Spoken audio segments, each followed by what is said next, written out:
Question number 45। आइए देखते हैं, हम सॉल्व करते हैं इसे।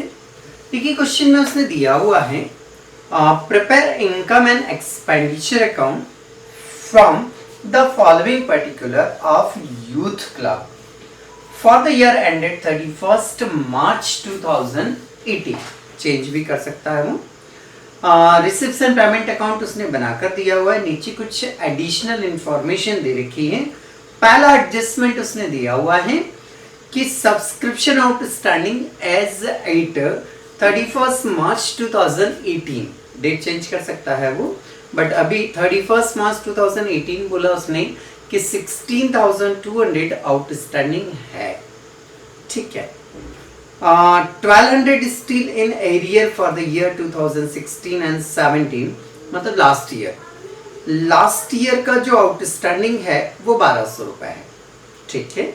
Value of sports material at the beginning and at the end of the year 3000 and 4500। Okay. Depreciation to be provided at the rate of 10% per annum on furniture. ठीक है। तो ये कुछ एडजस्टमेंट्स दिए हुए थे। पहले हम क्या करेंगे कि कॉलम बना लेते हैं इनकम एंड एक्सपेंडिचर के। तो ऊपर क्लब का नाम आ जाएगा, देन नीचे आ जाएगा income and expenditure account for the year ended 31 मार्च 2000, जो भी डेट दिया हो। Debit side expenditure amount, credit side income और अमाउंट, ये कॉलम।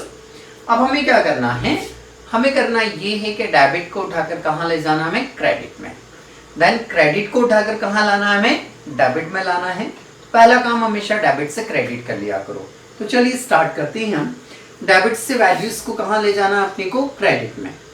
टू बैलेंस बीडी, जो कि लास्ट ईयर का कैश होता है, जो कि लास्ट ईयर का कैश नहीं लिखना है, छोड़ दीजिए। सब्सक्रिप्शन 3 इयर्स का दे रखा है, तो हम करंट ईयर का लिखेंगे। तो करंट ईयर का 60,000 है, तो यहां लिख देंगे by subscriptions. Only current year का नोट डाउन करना है आपको, जो कि 60,000 है। नेक्स्ट, नीचे कुछ एडजस्टमेंट इसमें दो। पहला एडजस्टमेंट उसने बोला है कि जो करंट ईयर तक जो आउटस्टैंडिंग है वो है 16,200 रुपीज। करंट ईयर तक का जो आउटस्टैंडिंग है वो आउटस्टैंडिंग है आपका 16,200 रुपीज। फिर वो बोल रहा है कि जो लास्ट ईयर का आउटस्टैंडिंग है वो 1200 अभी भी आउटस्टैंडिंग है। जो लास्ट ईयर का आउटस्टैंडिंग है 1200, वो अभी भी आउटस्टैंडिंग है, मतलब मिला नहीं है।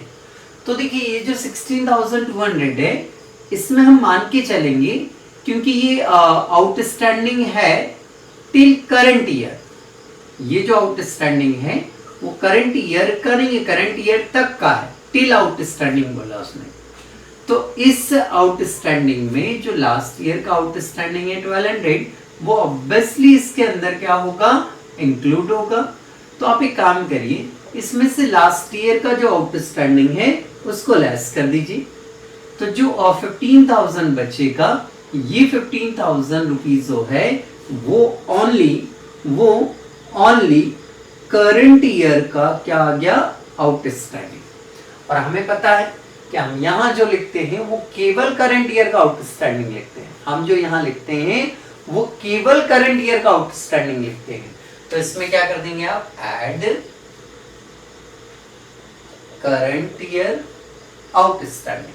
तो करंट ईयर का आउटस्टैंडिंग आपका कितना अमाउंट है, 15,000। इसमें क्या करेंगे आप, ऐड करेंगे तो आउटर कॉलम में अमाउंट जो आएगा वो कितना आ जाएगा आपका, 75,000। ठीक है। तो ये पहला अमाउंट, ये पॉइंट बहुत अच्छा था इसमें। तो थोड़ा सा ध्यान रखिए कि करंट ईयर तक, टिल करंट ईयर जो आउटस्टैंडिंग है वो 16,200 है। लास्ट ईयर का आउटस्टैंडिंग अभी भी है 1200 रुपए। तो ये आउटस्टैंडिंग में ऑब्वियसली क्या होगा, इंक्लूड होगा। तो हमने क्या करा, लेस किया। तो करंट ईयर का जो आउटस्टैंडिंग है वो कितना आ रहा है आपका, 15,000 रुपीज। और यहाँ लिखते हैं करंट ईयर का ये तो करंट ईयर का हमने प्लस कर दिया। ओके, चल आगे बढ़ते हैं हम। डोनेशन फॉर, नो फॉरवर्ड होना चाहिए, डोनेशन फॉर बिलियर्ड टेबल। तो देखिए लाइबिलिटीज है, मैंने पहले भी बोला कि कोई भी डोनेशन, कोई भी सब्सक्रिप्शन फॉर करके देगा तो वो पर्टिकुलर को स्पेसिफिक पर्पस के लिए डोनेशन मिला है, और स्पेसिफिक पर्पस के लिए यदि डोनेशन मिल रहा है तो फिर उसे बैलेंस शीट के लाइबिलिटीज में शो करेंगे। छोड़ दीजिए इसे। एंट्रेंस फी जरूर आएगा, by entrance fee, by entrance fee. Entrance fee जो गिवन किया उसने वो 1100 है। Next sale of old magazines 450 आएगा ये, sale of old magazines 450 rupees. Next debit side complete हो गया हमारा। आइए क्रेडिट साइड से वैल्यूज को ट्रांसफर करते हैं। सैलरी 31,500 लिखेंगे इसे टू सैलरी। एक्सपेंसेस है आपका। नेक्स्ट अगला पॉइंट देखिए आप, पोस्टेज 1250 है आपका, ये भी आपका एक्सपेंसेस है, बकायदा लिखाएगा आपका एक्सपेंसेस है आपका। रेंट 9000 है, तो रेंट भी आपका एक्सपेंसेस है, और एक्सपेंसेस है तो कहाँ लिखेंगे आप, डेबिट साइड में, कोई एडजस्टमेंट नहीं है इसमें। प्रिंटिंग एंड स्टेशनरी 14,000 है, ये भी आपका एक्सपेंसेस है, एक्सपेंसेस है तो फिर इधर ही आएगा,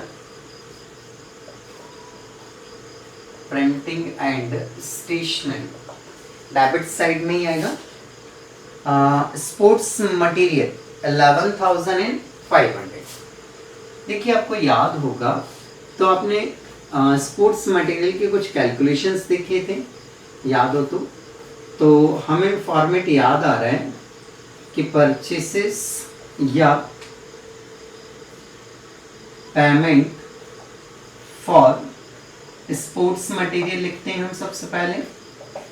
परचेसेस ऑफ स्पोर्ट्स मटेरियल या पेमेंट फॉर स्पोर्ट्स मटेरियल, तो इसमें लिखा उसने पेमेंट साइड में, तो पेमेंट फॉर स्पोर्ट्स मटेरियल 11,500 ये लिखा हमने। फिर आपको याद होगा हम ऐड करते हैं opening stock of sports material. Opening stock of sports material add होता है, याद करो फॉर्मेट में बताया था मैंने। तो नीचे दिया उसने कि बिगिनिंग मतलब ओपनिंग स्टॉक हो गया, तो बिगिनिंग वाला अमाउंट कितना बता रहा है वो 3000, तो 3000 का जो वैल्यू है वो ऐड हो जाएगा, ये हुआ आपका 14,500 लेस क्लोजिंग स्टॉक जो होता है, closing stock of sports material ये लेस होता है, तो ये है आपका 4,500 रुपीज। तो 4,500 रुपीज आपका क्या हो जाएगा, लेस हो जाएगा। बचता कितना आपका 10,000 रुपीज। ये जो 10,000 रुपीज आ रहा है ये आ गया आपका स्पोर्ट्स मटेरियल कंज्यूम्ड, मतलब during the year sports material जो कंज्यूम कर लिया, वो यूज कर लिया गया, वो अमाउंट कितना आपका 10,000 रुपीज। तो ये जो 10,000 है ये आपका एक्सपेंसेस है, इसे आप डेबिट साइड में लिखेंगे स्पोर्ट्स मटेरियल के नाम से। स्पोर्ट्स मटेरियल के नाम से जो अमाउंट आएगा वो अमाउंट आएगा आपका 10,000 रुपीज। ठीक है, नेक्स्ट आगे बढ़ते हैं हम। मिसलेनियस एक्सपेंसेस 3,100 रुपीज है, ये भी आपके डेबिट साइड आएंगे, तो ये लिखे आपने मिसलेनियस एक्सपेंसेस 3,100 रुपीज। और देखिए अगला क्या है, फर्नीचर। फर्नीचर एसेट से नहीं आएगा, छोड़ दीजिए, बट डेप्रिसिएशन आएगा, तो चलिए इस पर डेप्रिसिएशन लगाते हैं। परसेंटेज उसने दिया हुआ है, depreciation on furniture. Depreciation on furniture हमें लगाना है 20,000 पर, उसने बोला है 10% पर एनम। ठीक है, 20,000 है, 10% आपको लगाना है और 6 मंथ का लगाना है। 6 मंथ क्यों भाई? अक्टूबर में परचेस किया है, अकाउंट क्लोज हो रहे हैं मार्च में, अक्टूबर नवंबर दिसंबर जनवरी फरवरी मार्च 6 मंथ हो रहे हैं, इसलिए 6 मंथ का आप डेप्रिसिएशन लगाएंगे। 2000 मतलब 1000 रुपये आ जाएगा ये कैलकुलेट करने पर, तो ये 1000 लिख दिया। ओके, फर्नीचर के बाद में 10% इन्वेस्टमेंट 70,000। इन्वेस्टमेंट क्या होती है आपकी? असेट्स, नहीं आएगा। इन्वेस्टमेंट क्या होती है आपकी? असेट्स, नहीं आएगा। बट जो इन्वेस्टमेंट है 70,000 का, इस इन्वेस्टमेंट के साथ उसने यदि डेट दिया हो और रेट दिया हो तो फिर हम इसका इंटरेस्ट निकाल कर कैलकुलेट करेंगे। यदि डेट और रेट दोनों गिवन हो तो फिर हम इंटरेस्ट निकाल कर कैलकुलेशन करेंगे। अभी देखो डेट और रेट दोनों है क्या? डेट में उसने बताया है 1 अक्टूबर, डेट में बता रहा है 1 अक्टूबर और रेट में बता रहा है वो 10%। तो नहीं है क्या? चेक कर लीजिए एक बार। हाँ जी, 10%। तो जब वो मुझे दोनों दे रहा है तो फिर मैं क्या करूंगा? इसका इंटरेस्ट निकाल कर जरूर देखूंगा। तो चलिए निकालते हैं। Interest on investment, interest on investment जो है वो 70,000 पर आपको निकालना है, 10% निकालना है, देन 6 मंथ का निकालना है, क्योंकि अक्टूबर से मार्च 6 मंथ होने, तो 6 मंथ का हम कैलकुलेट करेंगे। 3500 इंटरेस्ट हमें रिसीव होना चाहिए, 3500 रुपीज इंटरेस्ट हमें रिसीव होना चाहिए। देखिए क्वेश्चन में कहीं इंटरेस्ट रिसीव हुआ है क्या? पूरे क्वेश्चन में कहीं भी शो नहीं कर रहा है कि हमें ये इंटरेस्ट रिसीव हुआ है, मतलब नहीं मिला अपने को। एक्रूड है ये, आउटस्टैंडिंग है ये, तो इनकम है ये। इन्वेस्टमेंट पर जो इंटरेस्ट है वो हमें रिसीव होना चाहिए, इनकम है। तो इनकम वाली साइड में क्या करेंगे? हम यहाँ लिख देंगे, आप इसे एक्रूड के नाम से लिखेंगे, एक्रूड इंटरेस्ट ऑन इन्वेस्टमेंट। ध्यान रखिएगा, ये एक हिडन एडजस्टमेंट हो गया। ध्यान रखिएगा, ये एक हिडन एडजस्टमेंट हो गया। आप कैसे पहचानेंगे कि एडजस्टमेंट करना है? हमने कंडीशन बताई आपको कि जब वो डेट और रेट दोनों बता दे, समझ जाइए आपको इंटरेस्ट तो निकाल कर चेक करना है। ओके, चलिए, इसमें गलती हो सकती थी। उसके आगे बैलेंस दिया है, नहीं आएगा। एडजस्टमेंट सारे कंप्लीट हो गए हमारे, ठीक है। अब हमें क्या करनी है? इसकी टोटल लगानी है और ये देखना है कि किस साइड की वैल्यू ज्यादा है और किस साइड की वैल्यू कम है। तो चलिए पहले क्रेडिट की लगा लेते हैं, क्रेडिट की ही ज्यादा है, तो क्रेडिट की टोटल लगाएंगे आप, तो ये आ जाएगा आपका 80,050 रुपए। क्रेडिट की टोटल आ रही है आपकी 80,050 रुपए।